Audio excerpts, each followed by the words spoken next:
Guys, bertemu lagi bersama aku, Suster Noi, si suster cantik yang hobi nonton film dan menghibur kalian semua. Kali ini aku akan menceritakan film horor, tapi bukan horor biasa. Penasaran dengan ceritanya? Langsung aja, cekidot. Saat hari mulai gelap, 4 bocil sedang berjalan di hutan menuju sebuah rumah kosong. Di sana, mereka main petak umpet. Sai mengajak Noi bersembunyi di rumah kosong. Ketika sampai di rumah kosong, mereka memutuskan untuk berpencar. Sai menemukan sebuah peti. Dengan penuh ketakutan, Sai mendekati peti itu. Namun, di sana tidak ada apa-apa. Tiba-tiba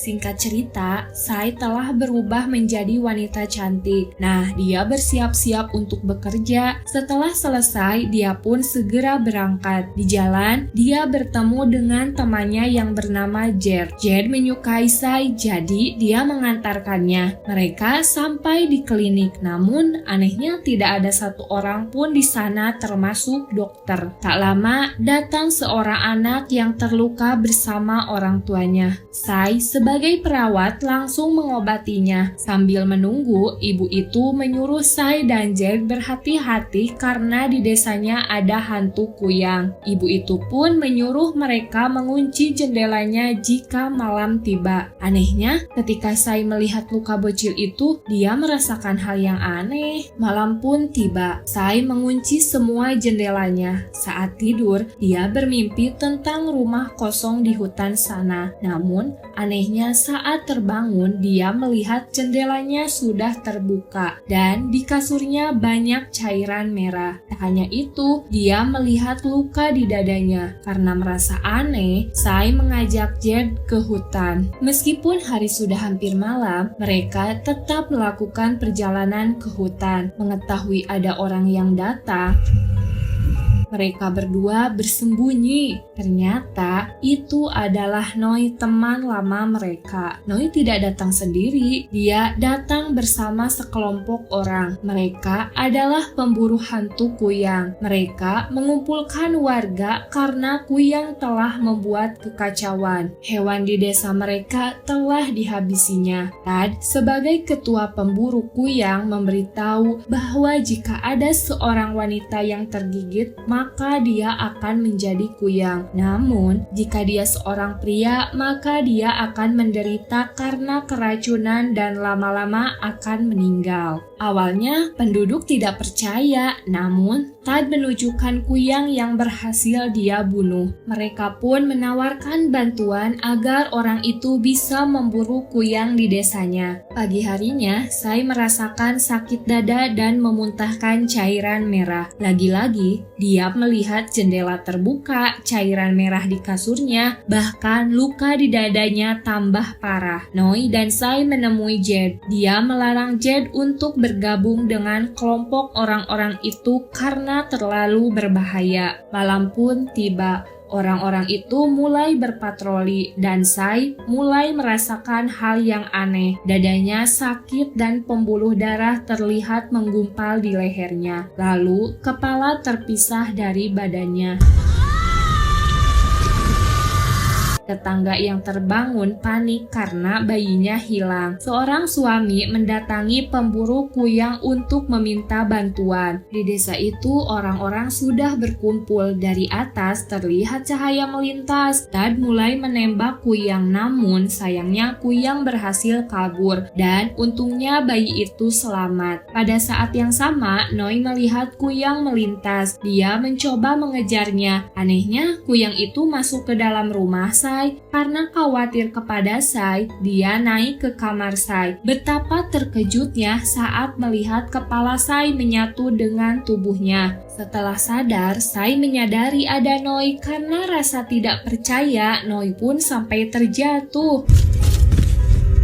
Besoknya, Noi pergi ke biksu untuk mencari tahu tentang kuyang. Ternyata, makhluk itu ada 2 jenis. Jika wanita disebut karsu, jika laki-laki disebut kerahang. Dulunya mereka melakukan sihir hitam, namun mantra mereka menyerang balik dan mengubahnya jadi hantu yang menyeramkan. Biksu mengetahui wanita itu sangat penting untuk Noi, maka biksu menyarankan untuk mengikuti kata hatinya. Malam harinya, Sai akan berubah kembali jadi kuyang. Untungnya Noi datang membawa ayam agar Sai tidak kelaparan dan membunuh hewan di luar sana. Pagi harinya, Sai mendatangi Noi. Dia memeluk Noi sambil menangis. Sai berterima kasih kepada Noi atas apa yang dilakukannya semalam. Hubungan mereka semakin dekat. Setiap malam, Noi selalu ngasih makanan kepada Sai agar pemburu tidak menangkapnya. Noi juga menerima informasi dari biksu yang memberitahu bahwa ada tanaman yang bisa mencegah transformasi kuyang. Suatu hari, saat menjaga seorang gadis di klinik, Sai meminum teh. Jet datang untuk menyuruh Sai berhati-hati karena akan ada perburuan kuyang besar-besaran malam itu. Pada waktu bersamaan, bocil itu melihat ke arah bekas minum Sai. Entah mengapa malam harinya bocil itu berubah jadi kuyang. Orang tua yang melihat hal itu berteriak. Pemburu kuyang datang, dia melihat tubuh kecil tanpa kepala. Sementara kepalanya bersembunyi di bawah meja. Setelah mencoba mengeluarkan kuyang dengan tangan, Tad gagal. Jadi dia menyuruh anak buahnya untuk menembak kuyang itu. Dan gadis itu pun meninggal. Orang tuanya histeris karena melihat anak semata wayangnya meninggal. Namun Tad merobek jantungnya sambil tertawa bahagia.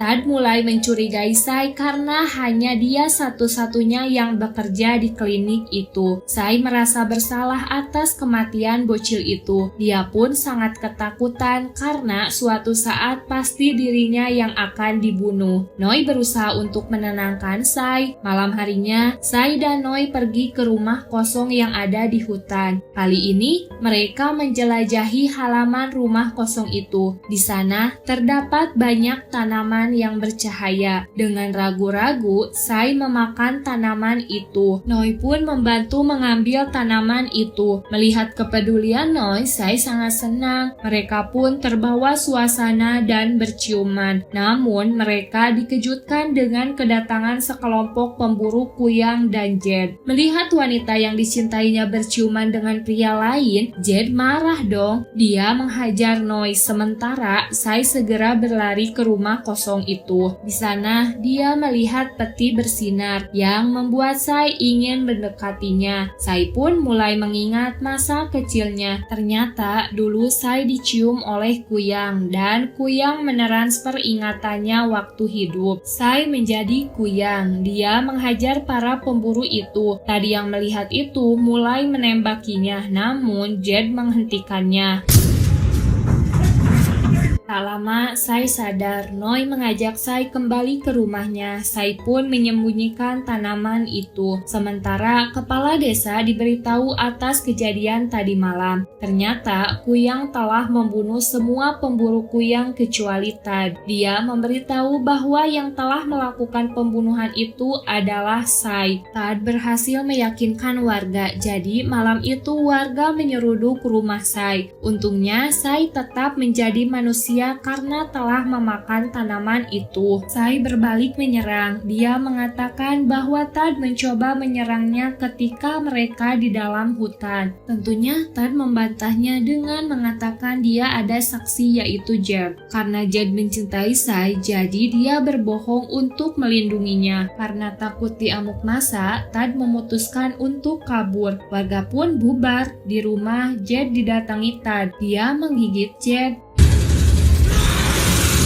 Sementara Noi mencoba menanam tanaman itu namun gagal. Dia pun mencoba mencari tanaman ke belakang rumah kosong itu, namun tanaman itu kosong karena telah dibakar Tad. Karena tidak ada pilihan, Noi memberitahu Sai agar mereka pindah dari desa itu. Sai setuju. Sebelum pergi, dia berencana menemui Jed. Di sana, Sai melihat Jed bersikap aneh. Dia menjadi ketakutan. Sai mencoba mendekatinya. Ternyata sejak awal Jed tahu kalau Sai adalah kuyang. Karena suatu malam Jed melihat Sai memakan hewan ternak. Alasan Jed bergabung dengan kelompok pemburu agar dia bisa memberikan informasi palsu untuk melindungi Sai. Jed mengatakan bahwa dia cemburu saat Sai dekat dengan Noi. Sambil menunjukkan wajahnya, Jed mengatakan bahwa dia juga mengalami transformasi setelah digigit Tad. Ternyata Tad adalah kerahang. Jed memohon agar tak meninggalkannya karena dia yakin tak ada seorang pun yang mau dekat dengannya. Besoknya, Noi kembali menemui biksu. Biksu menceritakan bahwa dulunya Kuyang adalah istri kerahang, tetapi istrinya selingkuh, jadi dia membunuh istrinya lalu mencopot jantungnya. Nah, sejak inkarnasi pertama, kerahang ditakdirkan untuk membunuh setiap Kuyang. Di lain tempat, Sai bersiap-siap untuk pergi dari desa itu. Kepala desa membawa Sai ke acara teater untuk menunjukkan bahwa anaknya bukan Kuyang.